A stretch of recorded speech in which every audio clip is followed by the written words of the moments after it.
Bienvenue au programme vidéo de l'EBBP. Écoutons maintenant le pasteur Bozzi. Le message de ce soir s'intitule « De la Toussaint au salut éternel ».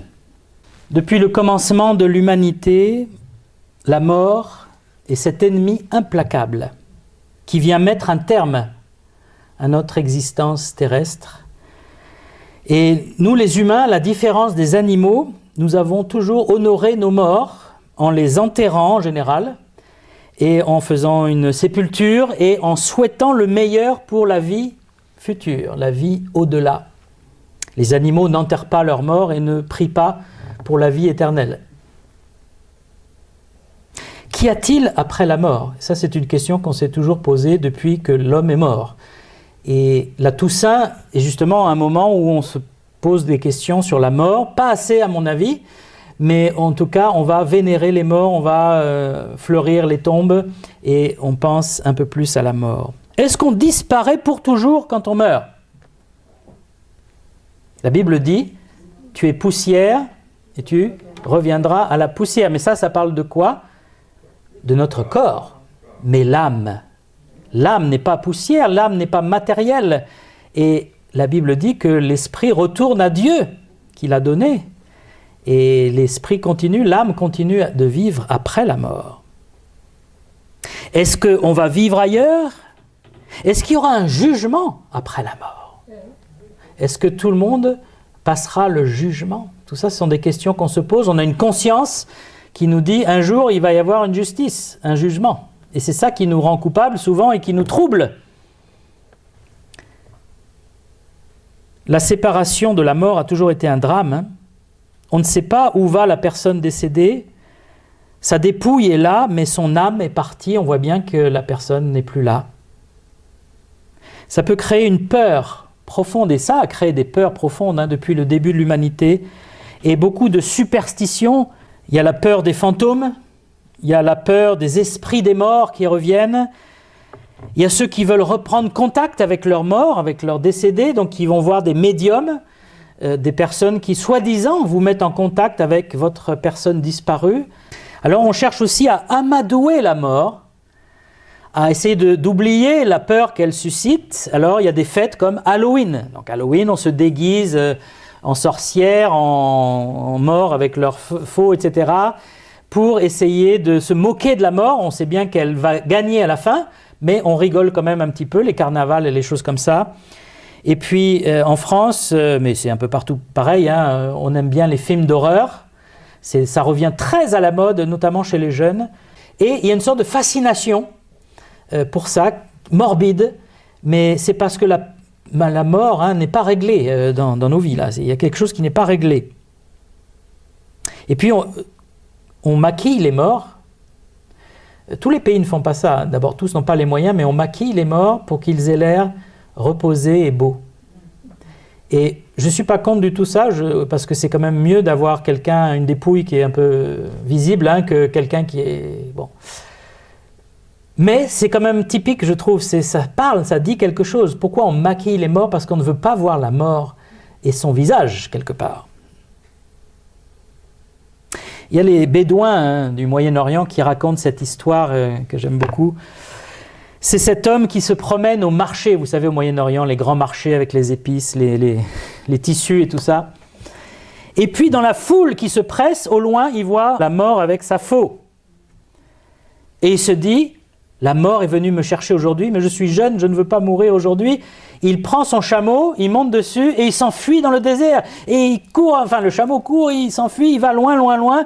Et puis, il passe plusieurs heures dans le désert et au bout d'un moment, il n'a pas d'eau, il n'a pas de nourriture.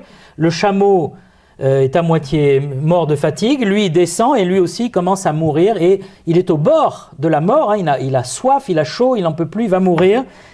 Et il voit la mort qui s'approche de lui avec sa faux. Il dit, mort, je voudrais te poser une dernière question. Il dit, vas-y.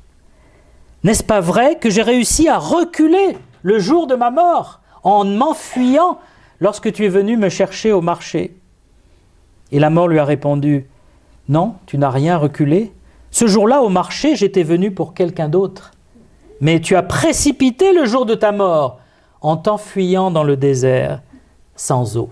On ne peut pas fuir la mort, mais par contre, on peut trouver la vie éternelle, le salut éternel. Et c'est ce qu'on aimerait voir ce soir. Alors nous sommes le jour de la Toussaint, le 1er novembre. De nombreux catholiques et orthodoxes, les orthodoxes fêtent beaucoup aussi la fête des morts, mais à un autre moment. Ils fêtent ça le premier dimanche après la Pentecôte. Les catholiques et les orthodoxes honorent leurs morts et ils prient pour eux. Il y a des messes pour les morts afin qu'ils quittent le purgatoire le plus vite possible et qu'ils aillent au paradis. Dans le judaïsme, on prie aussi pour les morts, contrairement à ce que la Bible dit, en partie à cause d'un verset du livre des Maccabées, qui est un livre apocryphe juif de l'histoire de la famille des Maccabées, où à un moment ils prient pour leurs morts. En fait, c'est une façon aussi de les honorer. C'est pas qu'ils prient pour qu'ils aillent au paradis, mais ils parlent avec leurs morts. Alors, j'aimerais qu'on fasse une petite enquête, parce qu'en tant que protestants, évangéliques, baptistes, bibliques, nous ne fêtons pas la Toussaint, nous ne parlons pas aux morts, nous ne prions pas les morts, nous ne demandons pas qu'ils prient pour nous. Mais pourquoi? D'où ça vient tout ça? Quelle est l'origine de cette fête de la Toussaint? Alors faisons une petite enquête. Donc quel rapport avec Halloween déjà? Parce que c'est l'époque d'Halloween. Hier, le 31 octobre, c'était la fête des morts, et le 1er novembre, c'est la fête des saints. Halloween, donc c'est un mot anglais, un mot du vieil anglais, qui veut dire la veille de la fête des saints. La veille de la fête des saints. Donc on voit qu'Halloween, c'est une fête qui est par rapport à la Toussaint. Mais, donc on pourrait dire c'est venu après la Toussaint. Oui, Halloween est venu après la Toussaint. Mais Halloween, en fait, c'est la renaissance d'une très vieille fête, bien avant Jésus-Christ. Une fête celte. Chez les druides, les prêtres de la religion païenne des Celtes, c'était les druides, les fameux druides qu'on connaît en Gaule aussi. Donc, c'est quoi cette fête celte? C'était une fête qu'on fêtait justement le 1er novembre, et environ 300 ans avant Jésus-Christ, une société secrète celte a imposé la fête de Samhain. Alors, voilà, ça s'écrit comme ça, c'est une prononciation impossible en celte ou en anglais. C'est une fête païenne, donc c'est à la fin de l'été, c'était l'entrée dans l'hiver qui symbolise de mort, de froid, de nuit, et c'était les morts, les esprits des morts qui revenaient pour la Samhain. Le monde des esprits devenait soudain visible, c'était un temps de frayeur. On faisait des sacrifices de propitiation pour trouver faveur auprès des dieux. Tout ça, c'est tiré de l'Encyclopédie Britannica. Des prêtres païens, donc des druides, se déplaçaient de maison en maison. Ils réclamaient des offrandes pour les dieux. Il fallait faire des sacrifices d'animaux, et dans certaines peuplades, on faisait des sacrifices humains, comme ça fut le cas alors, chez les Incas, qui n'étaient pas celtes du tout, mais les sacrifices humains ont existé, on l'en voit dans la Bible, et c'est pour ça que Dieu a jugé en particulier les Cananéens, parce que c'était la pire des choses. En cas de refus, si on ne donnait rien pour les divinités ou pour les esprits, les prêtres proféraient des malédictions de mort sur la maison. Et ça s'est transformé avec Halloween dans trick or treat. Je ne sais pas comment on dit en français, malédiction ou faveur, je ne sais pas s'il y a une expression française.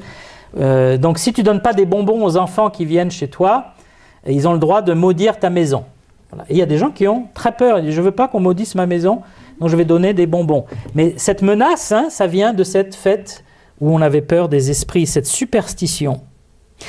Pour éclairer leur chemin dans la nuit, les prêtres, les druides, portaient des navets qu'ils avaient évidés et découpés en forme de visage, et ils mettaient une bougie à l'intérieur.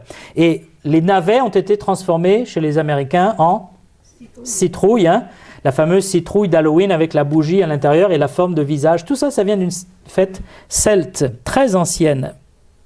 On avait le droit à ce moment-là d'invoquer tout ce qui était esprit, démon, diable, tout ce qu'on voulait. Après, au Moyen-Âge, ça a été transformé aussi avec le diable, afin d'essayer de faire peur aux esprits des morts qui venaient dans les villages, qui venaient la nuit. Vous imaginez les enfants qui entendaient tout ça, ils devaient être terrés à la maison.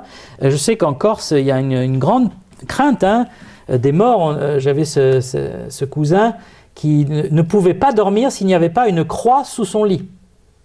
Et la Bible et la foi, c'est le contraire de la superstition. Il faut bien comprendre ça. La superstition, c'est païen. La foi, c'est chrétien.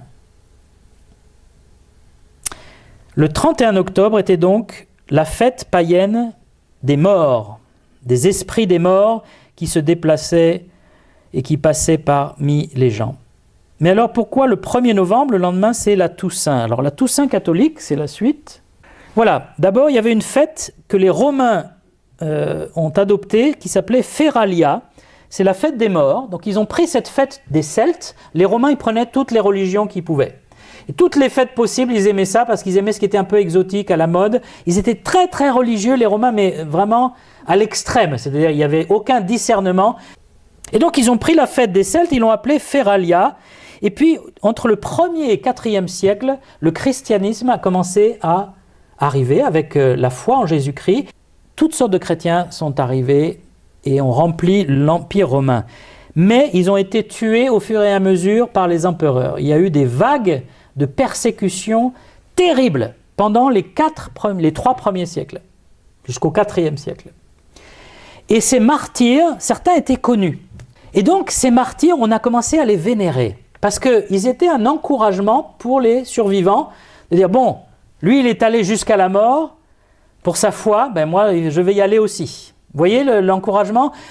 Quand on pense aux chrétiens persécutés, ça nous fait de la peine pour eux. Mais ces chrétiens persécutés, ils nous encouragent parce que eux, ils sont dans des conditions épouvantables et ils continuent d'aller adorer le Seigneur. Ils font des kilomètres à pied, ils se cachent, ils sont clandestins. Et ils continuent d'apporter l'évangile partout. Dans les pays musulmans, dans les pays ex-communistes ou communistes, en Corée du Nord, il y a des églises clandestines. Il y a eu une déviation à un certain moment. Qu'est-ce qui s'est passé? Au lieu qu'ils nous encouragent seulement, on a commencé à les vénérer. À dire, ce martyr est un super chrétien, parce qu'il est mort pour sa foi. C'est un super saint. Et c'est comme ça que l'idée, vous savez, de canoniser les saints a commencé. Il y avait le chrétien moyen, vous et moi, et puis il y avait le saint qui était mort pour sa foi. Et ça a été encore plus loin la déviation, c'est que certains allaient sur les tombes des saints, des martyrs, pour prier et dire « Oh, écoute, donne-moi ta bénédiction, donne-moi ton Saint-Esprit, donne-moi ta puissance, donne-moi ton courage. » Ils allaient dans les cimetières vénérer les tombes des saints. Et certains ont eu des guérisons miraculeuses de maladies. Ils ont commencé à dire « Ah, c'est un saint qui guérit mes maladies. » C'est pour ça que dans le catholicisme, pour être canonisé, il faut avoir réalisé un miracle. Sinon, on ne pouvait pas être canonisé. Et ça vient de cette époque-là, des martyrs que l'on vénérait. Malheureusement, il y a toujours des déviations, il faut toujours rester fidèle à la parole de Dieu. Au IVe siècle, on a commencé à faire une fête des martyrs chaque année. C'est l'évêque de Rome qui a lancé ça. Et on l'a mise au 1er novembre, le lendemain de la fête des morts. Pourquoi avant, elle était au mois de mai, et on l'a mise au 1er novembre. Pourquoi? Parce qu'il y avait la fête païenne, le 31 octobre, et l'Église de Rome a dit, si on met la fête des martyrs le 1er novembre, on va pouvoir ramener les païens avec nous. Puisqu'on va dire, nous aussi on fête les morts, mais c'est les morts chrétiens. Et c'est comme ça qu'il y a eu un mélange entre le christianisme et le paganisme, entre la Toussaint, qui est censée être chrétienne, en tout cas catholique, et la fête des morts païennes. Tout ça s'est mélangé, c'est devenu une confusion totale pour les gens. Au 8e siècle, le 1er novembre est officialisé. Au 9e siècle, un abbé mentionne pour la première fois une messe pour les morts. Donc là, on va encore plus loin dans la chose. Non seulement on vénérait les martyrs et les morts, mais on a commencé à faire une messe, des offices en l'honneur de ce mort, en demandant que ce mort bénisse l'office, la messe, et en priant aussi pour ce mort. Au 9e siècle toujours, le pape Grégoire IV institue la Toussaint comme fête catholique. Donc la Toussaint a été instituée comme fête au 9e siècle. Les premiers chrétiens ne fêtaient pas la Toussaint. La Bible ne parle pas de Toussaint, et quand elle dit tous les saints, c'est ce qu'on a lu tout à l'heure, c'est tous les saints vivants. On va y revenir.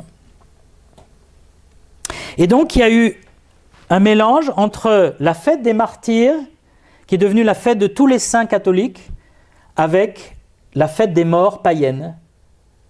Et comme ça, beaucoup de païens sont devenus catholiques, mais beaucoup de catholiques sont devenus païens. C'est-à-dire, ils étaient toujours catholiques, mais dans leur cœur, il y avait une confusion.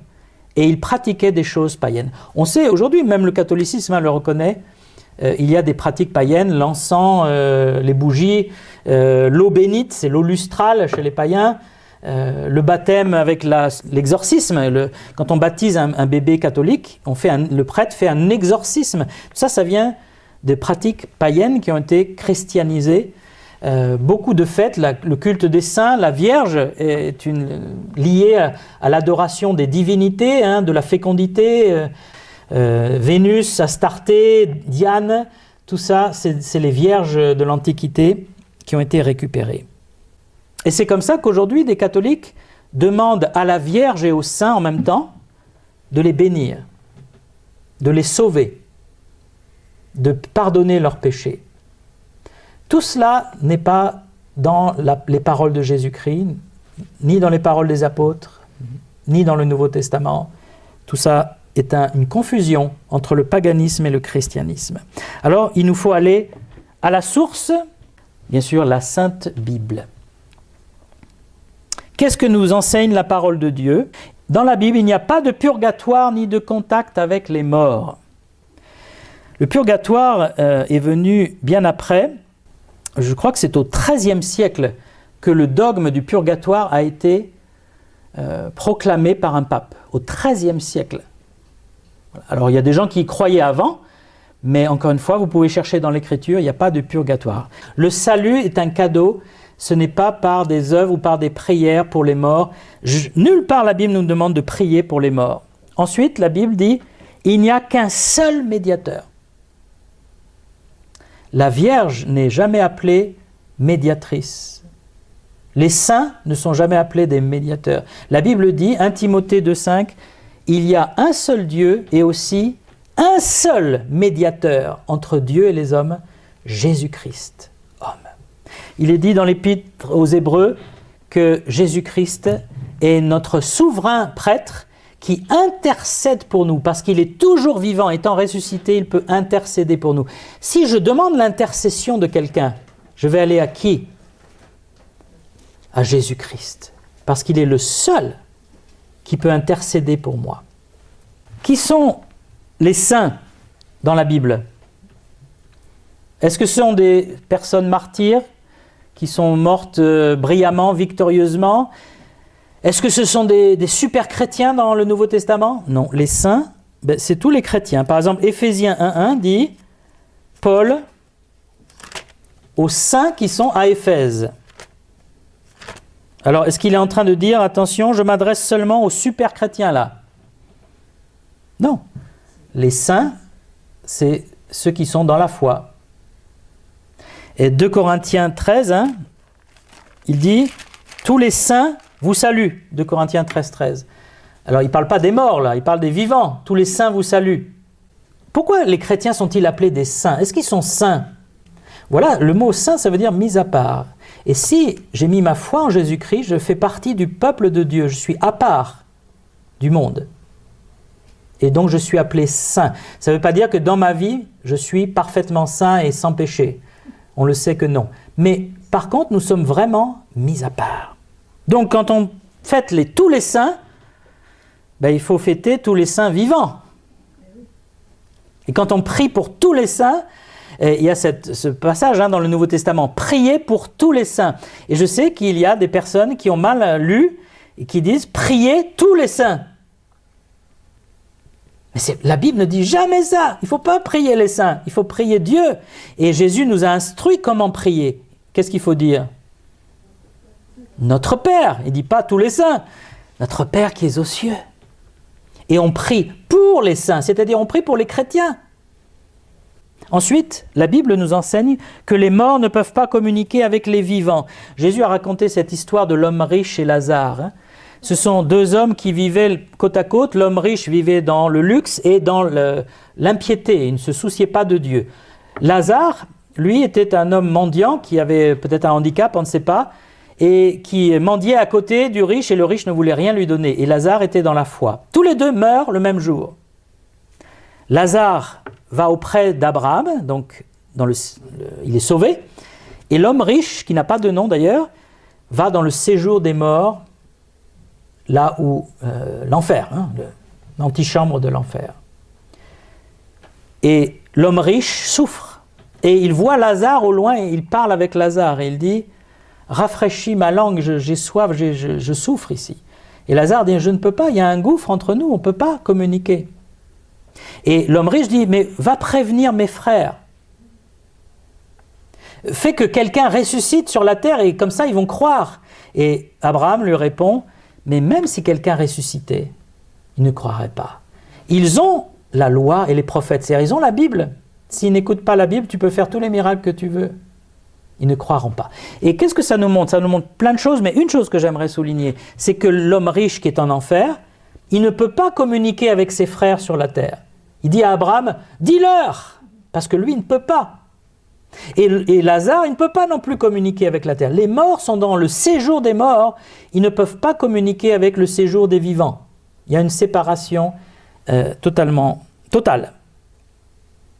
Autre point que la Bible nous enseigne, on continue de vivre après la mort. J'aimerais vous lire ces deux passages parce qu'ils sont tellement encourageants, tellement beaux. Job 19, 25, c'est dans l'Ancien Testament. C'est la foi de Job, cet homme qui a souffert beaucoup d'épreuves. Je sais que mon Rédempteur, celui qui rachète mon âme, est vivant, et qu'il se lèvera le dernier sur la terre. Quand ma peau sera détruite, il se lèvera. Après que ma peau aura été détruite, moi-même, je contemplerai Dieu. Je le verrai et il me sera favorable. Mes yeux le verront et non ceux d'un autre. Mon âme languit d'attente au-dedans de moi. C'est très fort cette expression. Il dit quand ma peau sera détruite, quand je serai mort. Quand je serai dans l'au-delà, mes yeux, il ne dit pas les yeux d'un autre. Mes yeux verront mon Dieu, mon Rédempteur. Qui est le Rédempteur? La Bible dit c'est Jésus-Christ qui nous a rachetés, qui a payé nos péchés par sa mort sur la croix. Et puis, un autre verset, Apocalypse 20, verset 12. « Et je vis les morts, les grands et les petits, c'est-à-dire les puissants et les faibles, les riches et les pauvres, qui se tenaient devant le trône. Des livres furent ouverts, et un autre livre fut ouvert, celui qui est le livre de vie. Et les morts furent jugés selon leurs œuvres, d'après ce qui était écrit dans ces livres. » Verset 15. « Quiconque ne fut pas trouvé écrit dans le livre de vie fut jeté dans l'étang de feu, l'enfer. » Les morts se tiendront devant Dieu. Donc, quand on meurt, on ne disparaît pas. On est dans le séjour des morts et on attend le jour du jugement. Et le jour du jugement, il y aura des livres ouverts, les livres des œuvres. Voilà tout ce que tu as fait, voilà tout ce que tu as dit. Est-ce que tu as cru au Seigneur? Est-ce que tu as obéi à Dieu? Est-ce que tu as mis ta foi dans le Rédempteur, dans le Sauveur? Est-ce que ton nom est dans le livre de vie? Comment avoir son nom dans le livre de vie? C'est le livre de vie de l'agneau, c'est comme ça qu'il est appelé. Il faut avoir cru que Jésus est l'agneau de Dieu. C'est comme ça qu'on est sauvé. Mais si on n'a pas cru au nom du Fils de Dieu, on n'est pas sauvé, on n'a pas la vie éternelle. Mais donc, on voit que les morts continuent de vivre après la mort. Ça, c'est clair dans la Bible. Et puis, ensuite, la Bible dit qu'on ne doit pas chercher à communiquer avec les morts. C'est absolument interdit dans l'Écriture. Deutéronome 18, verset 10, 18-10, « Qu'on ne trouve chez toi personne qui fasse passer son fils ou sa fille par le feu. » C'est ça que faisaient les païens, ils brûlaient leurs enfants. Personne qui exerce le métier de devin, d'astrologue, d'augure, de magicien, d'enchanteur. Personne qui consulte ceux qui évoquent les esprits ou qui disent la bonne aventure. Personne qui interroge les morts. Car quiconque fait ces choses est en abomination à l'Éternel. Et c'est à cause de ces abominations que l'Éternel, ton Dieu, va chasser ces nations devant toi. Quand j'étais en classe préparatoire après le bac, il y avait un jeune homme, un beau jeune homme blond, avec une tignasse presque angélique, mais il nous a très vite dit, dans un petit groupe, il a dit « Moi je suis médium, j'ai un don de médium. Je peux communiquer avec les morts. » Et il invitait des petits groupes d'étudiants et il faisait des séances. Moi, j'ai jamais assisté, je n'étais pas chrétien, mais Dieu m'a gardé d'assister à ces choses. Mais j'avais un bon ami qui était très curieux, qui est allé. Il dit, écoute, on avait tous la trouille.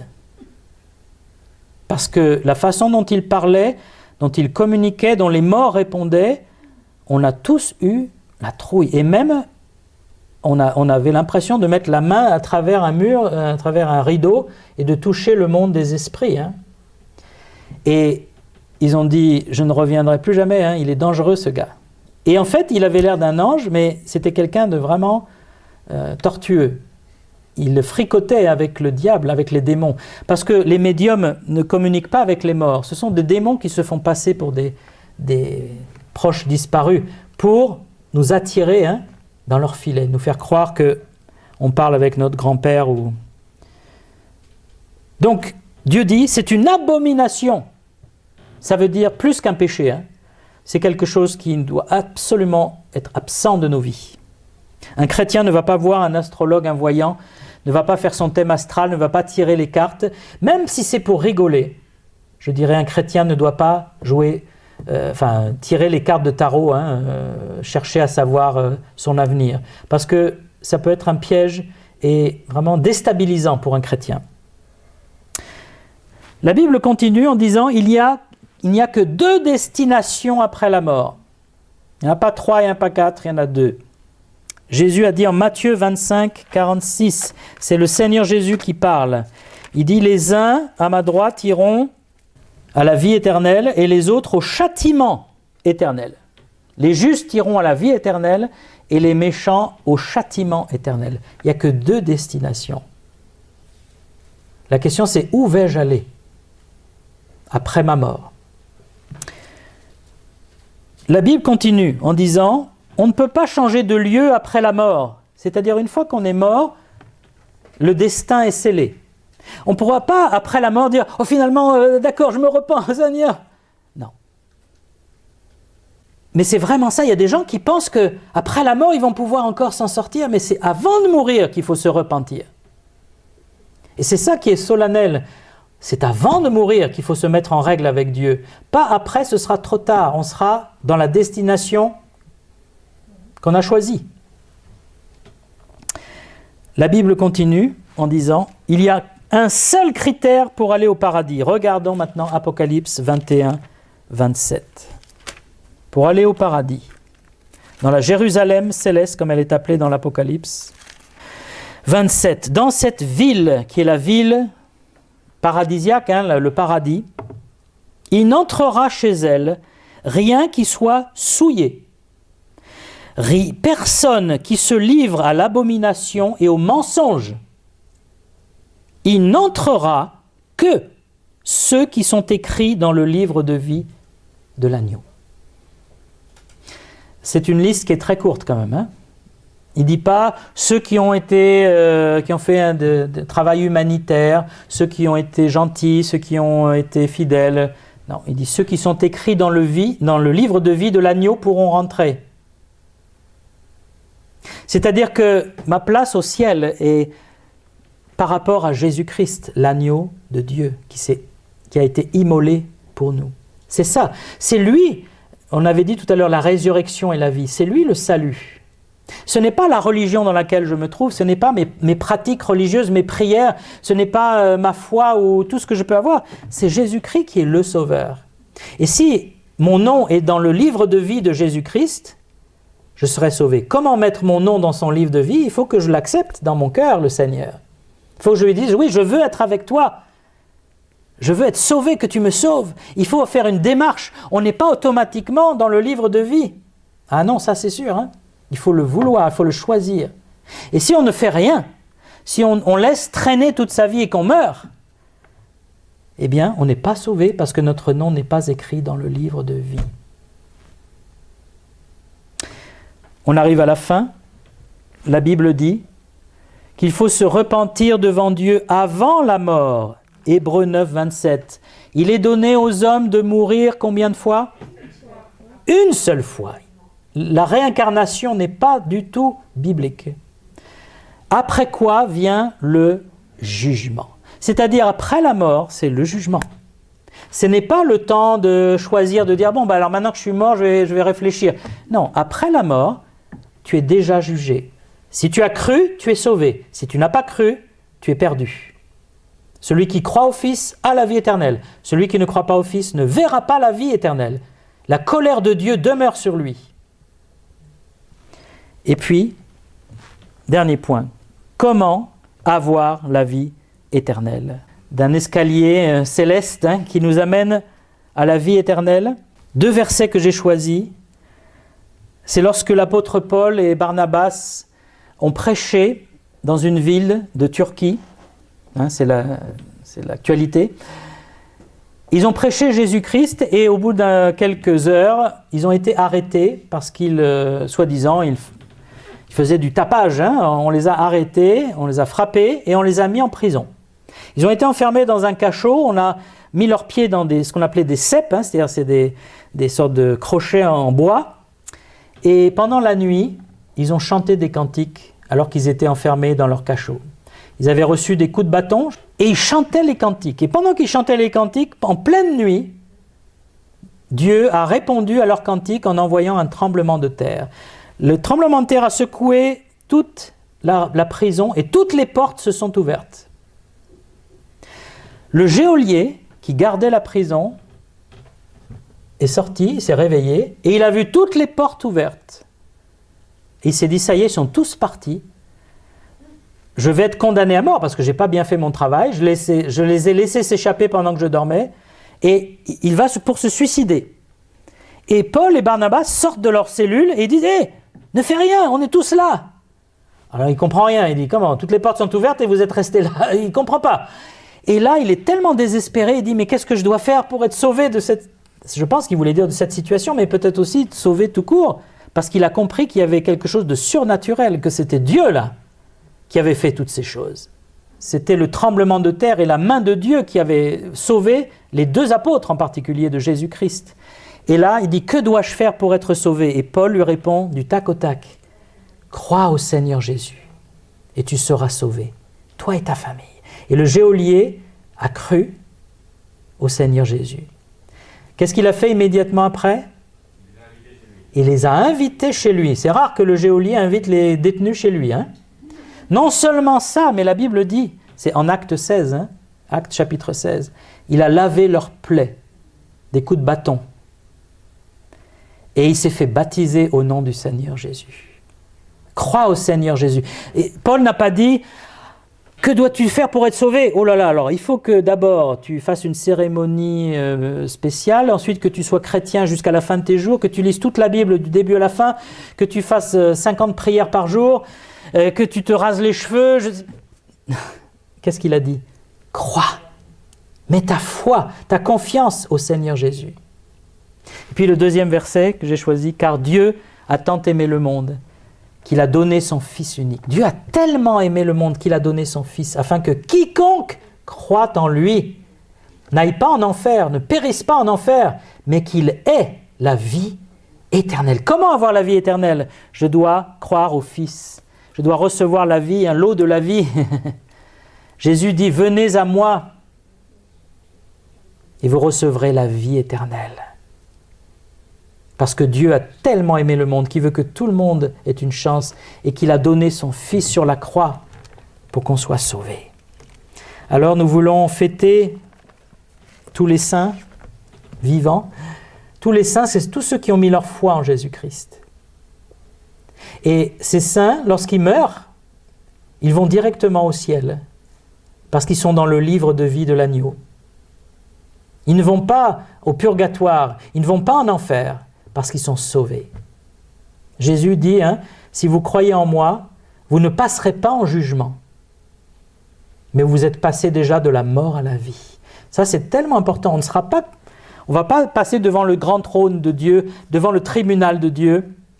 Il y aura un tribunal de Christ, mais ce n'est pas pour être sauvé, c'est pour nous récompenser de nos œuvres chrétiennes, mais on sera sauvé par la grâce